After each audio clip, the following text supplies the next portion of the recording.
নমস্কার, বাঙালির পেট পোয়া চ্যানেলে আপনাদের সকলকে জানাই স্বাগত। আর মাত্র একদিন পরেই বসন্তকাল পড়ে যাচ্ছে, আর এই সময় আবহাওয়ার পরিবর্তন হয়, তাই এই সময় কিন্তু আমাদের একটু সাবধানে থাকতে হয়। এই সময় আবহাওয়ার পরিবর্তনের কারণে বিভিন্ন রকমের শরীর খারাপ হয়। এই সময় কিন্তু একটু তেতো সবজি, ফলুই মাছ, সজনের ডাঁটা এগুলো খাওয়া খুব ভালো, আর এটা আমরা বড়দের মুখে শুনেছি। এই সময় অনেক সজনের ডাঁটাও পাওয়া যায়। আজকে আমি সজনের ডাঁটা দিয়ে খুব সহজে তৈরি করে নেওয়া যায় এরকম একটা সুন্দর নিরামিষ রেসিপি তৈরি করে শেয়ার করব। এই রেসিপিটা কিন্তু গরম গরম ভাত দিয়ে খেতে খুবই ভালো লাগে। তাহলে বন্ধুরা দেখতে থাকুন আমি কীভাবে রেসিপিটা তৈরি করছি। সজনের ডাঁটার রেসিপিটা তৈরি করার জন্য আমি বেশ কিছু সজনের ডাঁটাটা এরকম কেটে নিয়েছি। কাটার আগে অল্প অল্প আঁশ হয়েছিল ডাঁটাগুলোর মধ্যে, সেই আঁশগুলো হালকা করে ছাড়িয়ে নিয়েছি। আর কিছু আলু এরকম লম্বা লম্বা করে কেটে নিয়েছি, একটা টমেটো কেটে নিয়েছি, আর কিছু কাঁচা লঙ্কা কেটে নিয়েছি। আর এই সবজিগুলো কিন্তু কাটার পর আমি ধুয়ে পরিষ্কার করে নিয়েছি। সজনের ডাঁটার এই রেসিপিটা তৈরি করার জন্য আমার অল্প করে একটু সর্ষে বাটা লাগবে। তার জন্য আমি এখানে 2 চামচ পরিমাণ সর্ষে ধুয়ে নিয়েছি। এই সর্ষেটা বেটে নেব। এটা মিক্সিতেও বেটে নেওয়া যেতে পারে, তবে আমার মিক্সিটা খারাপ হয়ে আছে বলে আমি শিলেই বেটে নিচ্ছি। সর্ষে বাটলে কিন্তু অনেক সময় তেতো লাগে, তার জন্য সর্ষের মধ্যে আমি নিয়ে নিচ্ছি কয়েকটা কাঁচা লঙ্কা, আর নিচ্ছি অল্প করে একটু নুন।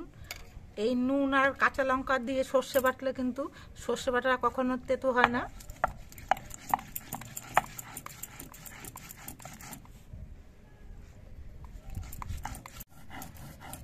এই রেসিপিটা কালো সর্ষে আর হলুদ সর্ষে দুটো সর্ষে মিশিয়ে নিয়েও তৈরি করা যেতে পারে, তবে কালো সর্ষে দিয়ে তৈরি করলে খেতে বেশি ঝাঁঝ হয়, খেতে বেশি ভালো হয়। এই জন্য আমি শুধু কালো সর্ষে দিয়ে এই রেসিপিটা তৈরি করছি।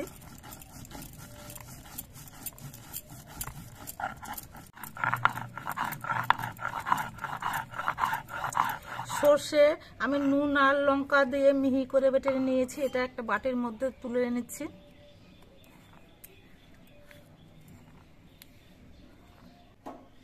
এবার গ্যাসটা অন করে আমি একটা কড়াই বসিয়ে দিচ্ছি। কড়াইটা বেশ ভালো মতো গরম হয়ে যাওয়ার পর দিয়ে দিচ্ছি সর্ষের তেল। এই রেসিপিটা কিন্তু সর্ষের তেল দিয়ে তৈরি করলেই খেতে ভালো লাগবে। সর্ষের তেলটা বেশ ভালো মতো গরম হয়ে গেছে। এবার এর মধ্যে দিয়ে দিচ্ছি অল্প করে একটু সর্ষে। আমার গ্যাসের উপরে অল্প অল্প রোদ এসে গেছে, জানি না ভিডিওর ছবিটা কেমন আসবে। এবার সর্ষেটা একটু ভাজা হয়ে যাওয়ার পর এর মধ্যে আমি কেটে রাখা আলুগুলো দিয়ে দিচ্ছি।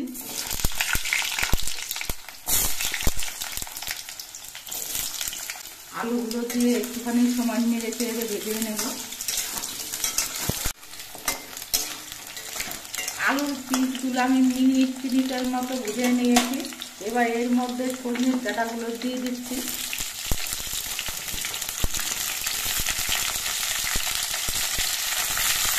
সজনের ডাঁটা দিয়ে নেড়ে চেড়ে মিশিয়ে নিতে হবে।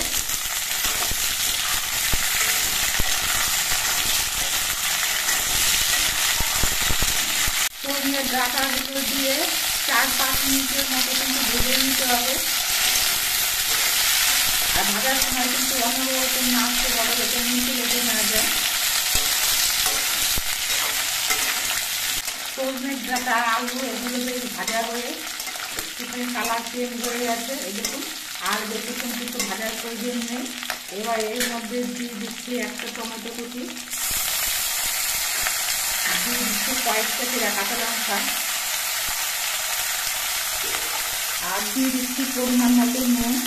আমি সর্ষে বাটার সময় নুন দিয়েছি, সেটা খেয়াল রেখে নিয়ে কিন্তু নুনটা দিতে হবে। এবার নিয়ে রেখে ভালো করে মিশিয়ে নিতে হবে।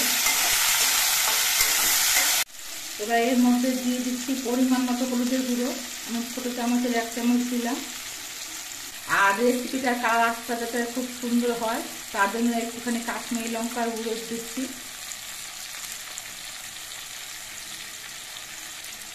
এবার এগুলো দিয়ে নেড়ে চেড়ে মিশিয়ে নিতে হবে।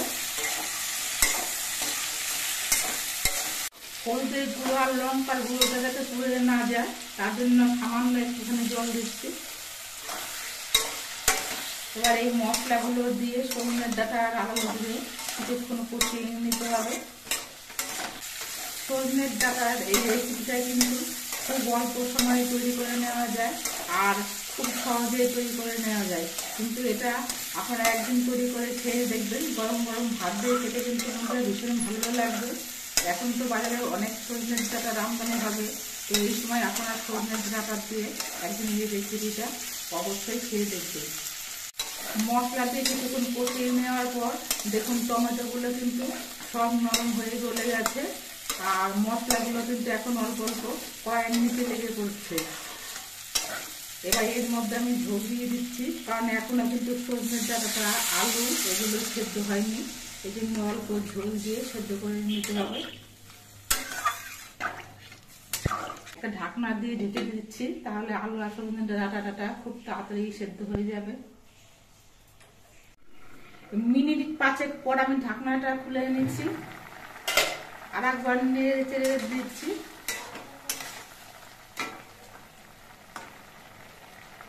আলুটা কিন্তু সেদ্ধ হয়ে গেছে, সজনের ডাঁটাগুলো এতক্ষণ সেদ্ধ হয়ে গেছে। এবার গ্যাসের ফ্লেমটা আমি বাড়িয়ে দেব। একটা টমেটো দেওয়া হয়েছে, টমেটো দেওয়ার কারণে যাতে কোনো টক ভাব না লাগে তার জন্য একটুখানি চিনি দিয়েছি। এই চিনিটা দিয়ে নেড়ে চেড়ে বেশ ভালো করে মিশিয়ে নিতে হবে। ঝোলটা কিন্তু অনেকটাই শুকিয়ে গেছে আর আলু সজনের ডাঁটা এগুলোও সেদ্ধ হয়ে গেছে। এবার এর মধ্যে আমি সর্ষে বাটাটা দিয়ে দিচ্ছি। সর্ষে বাটা দিয়ে নেড়ে চেড়ে মিশিয়ে নেব। এই রেসিপিটা একেবারে শুকনো শুকনো হলেও খেতে ভালো লাগবে না, আবার খুব বেশি ঝোল রাখলেও খেতে ভালো লাগবে না। একটু কামাখা ঝোল হবে, তাহলে পরেই খেতে ভালো লাগবে। সর্ষে বাটা দিয়ে আমি মিনিট 2 মতো ফুটিয়ে নিয়েছি, আর বেশিক্ষণ ফোটানো যাবে না। এবার এর মধ্যে আমি দিয়ে দিচ্ছি 1 চামচ কাঁচা সর্ষের তেল। এই কাঁচা সর্ষের তেলটা দিলে কিন্তু রেসিপিটা খেতে আরও বেশি ভালো হয়। এবার নেড়ে চেড়ে তেলটা বেশ ভালো মতো মিশিয়ে নিতে হবে। সর্ষে বাটা দিয়ে রেসিপি তৈরি করলে তার মধ্যে যদি একটুখানি কাঁচা সর্ষের তেল দেওয়া হয় তাহলে রেসিপিটা খেতে কিন্তু আরও বেশ অনেকটা ভালো হয়, একটা সুন্দর সেন্ট হয়। এবার একটা ঢাকনা দিয়ে ঢেকে দিচ্ছি। মিনিট খানিক পর আবার আমি ঢাকনাটা খুলে নিচ্ছি। আমার সজনের ডাঁটার রেসিপিটা সম্পূর্ণভাবে তৈরি হয়ে গেছে। এবার গ্যাসটা অফ করে দিচ্ছি আর রেসিপিটা আমি একটা পাত্রের মধ্যে বেড়ে নিচ্ছি। আপনারা দেখতে পেলেন আমি কীভাবে সজনের ডাঁটা রেসিপিটা তৈরি করলাম।